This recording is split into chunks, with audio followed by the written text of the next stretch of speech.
মাত্র ২০ বছর বয়সে রাজা, আর ৩০-এর আগেই প্রায় অর্ধেক পৃথিবীর বিজেতা।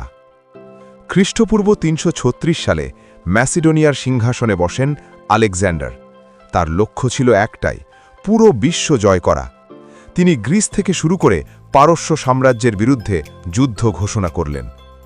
একটার পর একটা জয়, ব্যাটল অফ এসেস, তারপর পারস্যের রাজা ডেরায়েস দ্য থার্ডকে পরাজিত করেন ব্যাটল অফ গাউগামেলায়। বিশাল পারস্য সাম্রাজ্য তার দখলে চলে আসে। এরপর তিনি পৌঁছে যান ভারতীয় উপমহাদেশে। ব্যাটল অফ দ্য হাইডেসপিজে রাজা পুরুর সঙ্গে তুমুল যুদ্ধ। জয় পেলেও তার সেনারা ক্লান্ত, আর এগোতে চাইল না। মাত্র ৩২ বছর বয়সে রহস্যজনক মৃত্যু, কিন্তু রেখে গেলেন এক বিশাল সাম্রাজ্য, গ্রিস থেকে ভারত পর্যন্ত বিস্তৃত। প্রশ্ন হল, আসল বিজয় কি পৃথিবী জয় করা, নাকি ইতিহাসে অমর হয়ে থাকা? এরকম আরও ইতিহাস জানতে ফলো করো।